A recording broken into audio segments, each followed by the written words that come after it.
Le Conseil présidentiel de transition en place depuis 1 an en Haïti a déclenché l'état d'urgence vendredi. L'objectif serait d'organiser des élections en février, mais les Haïtiens sont sceptiques quant à la faisabilité. Des déplacements sont complexes. Port-au-Prince est en état de siège depuis 4 ans et à cette crise politique s'ajoute la faim et l'effondrement économique aggravé par les violences armées. On va rejoindre Étienne Côté-Paluc, qui est rédacteur en chef d'Haïti, magazine à Port-au-Prince. Merci d'être avec nous ce matin. Merci, Louis-Philippe. Tout d'abord, le gouvernement haïtien a déclaré vendredi un état d'urgence de 3 mois. Pourquoi un tel état d'urgence? C'est pour contrer la situation sécuritaire de la capitale qui est vraiment toujours aussi désastreuse en ce moment. La majeure partie du territoire de Port-au-Prince et de ses environs sont sous contrôle des groupes criminels armés encore depuis bientôt presque 4 ans que ces attaques, un peu plus de 4 ans que ces attaques-là ont commencé. Maintenant, donc, c'est toute la ville qui est un peu en étau. On vit une situation de siège ici à Port-au-Prince. On ne peut pas rentrer et sortir de la ville par les routes parce qu'elles sont toutes contrôlées par ces groupes criminels. Aujourd'hui, donc, cette nouvelle présidence du Conseil de transition a annoncé ces 3 mois d'état d'urgence pour essayer d'avoir les coups des franges, entre autres auprès des contrats qui pourront être signés de gré à gré sans avoir à passer par les canaux habituels. Mais ça reste que c'est une mesure qui amène beaucoup de scepticisme dans la population ici en Haïti, puisque depuis le début de ce gouvernement de transition, qui est un gouvernement de coalition avec 9 têtes, 7 qui, normalement, ont un droit de vote. Donc, ce gouvernement de transition a très peu de résultats à son actif. Il y a eu très peu d'avancées. On a réussi à maintenir certains aspects sécuritaires, des endroits qui étaient très contestés, qu'on a réussi à maintenir dans les mains des autorités, mais aussi, il y a beaucoup de territoires, il y a des territoires qui ont été perdus. On n'a pas réussi à en récupérer, ceux qui avaient déjà été récupérés depuis un peu plus d'1 an. Donc, ici, il y a beaucoup de scepticisme quant à ces décisions politiques. Ouais, vous avez parlé de scepticisme. Est-ce que cet état d'urgence va permettre justement de régler la situation ou vous pensez que ça ne changera rien? C'est une très bonne question parce qu'ici, on a eu beaucoup d'états d'urgence. Ce n'est pas la première fois que le gouvernement de transition décrète cet état d'urgence-là. Comment ça va les aider? On ne sait pas trop concrètement. On espère surtout des mesures concrètes, justement des actions, c'est-à-dire des opérations qui permettraient de reprendre des quartiers de la ville. Pour l'instant, on ne voit toujours pas ça. On voit surtout qu'ils essaient de défendre, les autorités essaient de défendre ce qu'ils contrôlent déjà. Donc, on se demande encore qu'est-ce que ça va changer vraiment, surtout qu'il y a une urgence qui s'en vient puisqu'ils ont promis, ce gouvernement, de remettre le pouvoir à un président élu et un gouvernement élu le 7 février prochain. Et cette date butoir-là arrive à grands pas et on se demande ici, ont-ils vraiment le temps et les capacités pour organiser ce scrutin avant le 7 février prochain? Oui, justement, il y a un nouveau chef de police qui vient d'être nommé en attendant ce scrutin-là pour remplacer Normil Rameau, qui était assez critiqué. Est-ce que ça change quelque chose? Probablement, mais en même temps, ça reste à voir. Beaucoup de promesses ont été faites ici par les dirigeants haïtiens et très peu ont été vraiment maintenues. Ça reste qu'il a été présenté comme un homme de terrain. Il est le chef d'une unité d'élite qui défend le palais national normalement. Et ils ont défendu vraiment bec et ongle depuis un peu plus d'1 an, là, depuis les grandes attaques au centre-ville de Port-au-Prince en mars de l'année dernière. Ils ont vraiment défendu bec et ongle le Champ de Mars, le centre, une partie du centre de Port-au-Prince, le centre du pouvoir aussi d'Haïti, qui est le terrain du palais présidentiel. C'est vraiment eux qui ont été à l'avant-plan de ces combats-là. Donc, ça laisse un peu d'espoir. Il était d'ailleurs même blessé par balle suite à des échanges. Il s'est présenté en conférence de presse vendredi en béquille. Donc, on espère que ça amènera du changement. Évidemment, beaucoup de promesses, comme je l'ai dit, ont été faites aux Haïtiens, très peu de résultats concrets. Maintenant, on attend de voir si ça va porter fruit, tous ces changements politiques. On entend toutes sortes de choses ici, mais vous êtes journaliste indépendant sur le terrain en Haïti. Est-ce que vous parlez de chaos, que sortir, ça peut être difficile, aller chercher de la nourriture, extrêmement complexe pour vous, mais pour vos voisins aussi? C'est surtout le coût de la vie qui a explosé. dans le pays. Depuis 4 ans, on est à 30 d'inflation depuis 5 ans même. Donc, les gens ici ont faim.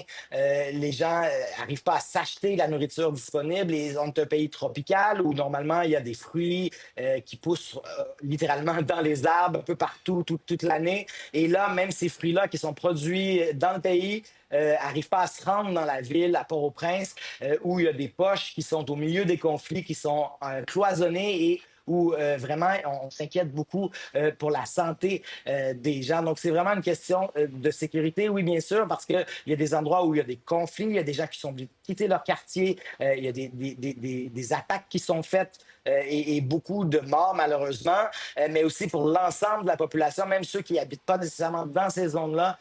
C'est aussi toute une lourdeur économique parce qu'évidemment, l'économie est à son plus bas. Il y a très peu d'investissement qui se fait dans le pays depuis quelques années. Il y a très peu d'emplois. Il y a très peu de construction. Donc, c'est très difficile pour l'ensemble du pays en raison de cette situation de crise sécuritaire qui affecte seulement la région de Port-au-Prince. Donc, c'est vraiment très difficile pour les Haïtiens moyens. Moi, à la limite, je peux toujours absorber les différences de coûts parce que, évidemment, j'ai des moyens, j'ai aussi des contacts, mais pour un Haïtien moyen, c'est très complexe parce que acheter les fruits ici coûte pratiquement le même cher que ceux qui sont importés au Québec ou au Canada. Donc, ça devient finalement hors de prix pour la majorité des gens. Et on me racontait des histoires de personnes qui finissent par manger que du spaghetti blanc ou presque pendant toute une semaine.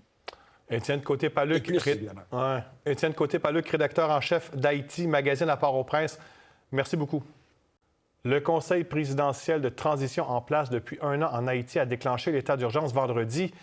L'objectif serait d'organiser des élections en février, mais les Haïtiens sont sceptiques quant à la faisabilité. Des déplacements sont complexes. Port-au-Prince est en état de siège depuis 4 ans et à cette crise politique s'ajoute la faim et l'effondrement économique aggravé par les violences armées. On va rejoindre Étienne Côté-Paluc, qui est rédacteur en chef d'Haïti Magazine à Port-au-Prince. Merci d'être avec nous ce matin. Merci, Louis-Philippe. Tout d'abord, le gouvernement haïtien a déclaré vendredi un état d'urgence de 3 mois. Pourquoi un tel état d'urgence? C'est pour contrer la situation sécuritaire de la capitale qui est vraiment toujours aussi désastreuse en ce moment. La majeure partie du territoire de Port-au-Prince et de ses environs sont sous contrôle des groupes criminels armés encore depuis bientôt presque 4 ans que ces attaques, un peu plus de 4 ans que ces attaques-là ont commencé. Maintenant, donc, c'est toute la ville qui est un peu en étau. On vit une situation de siège ici à Port-au-Prince. On ne peut pas rentrer et sortir de la ville par les routes parce qu'elles sont toutes contrôlées par ces groupes criminels. Aujourd'hui, donc, cette nouvelle présidence du Conseil de transition a annoncé ces 3 mois d'état d'urgence pour essayer d'avoir les coups des franges, entre autres, auprès des contrats qui pourront être signés de gré à gré sans avoir à passer par les canaux habituels. Mais ça reste que c'est une mesure qui amène beaucoup de scepticisme dans la population ici en Haïti, puisque depuis le début de ce gouvernement de transition, qui est un gouvernement de coalition avec 9 têtes, 7 qui, normalement, ont un droit de vote.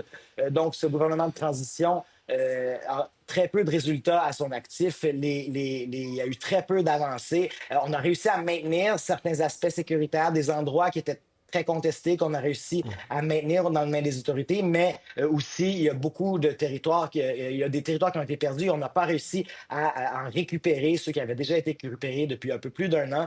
Donc, ici, il y a beaucoup de scepticisme quant à ces décisions politiques. Ouais, vous avez parlé de scepticisme. Est-ce que cet état d'urgence va permettre justement de régler la situation ou vous pensez que ça ne changera rien?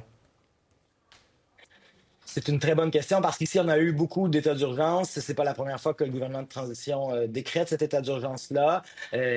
Comment ça va les aider? On ne sait pas trop concrètement. On espère surtout des mesures concrètes, justement des actions, c'est-à-dire des opérations qui permettraient de reprendre des quartiers de la ville.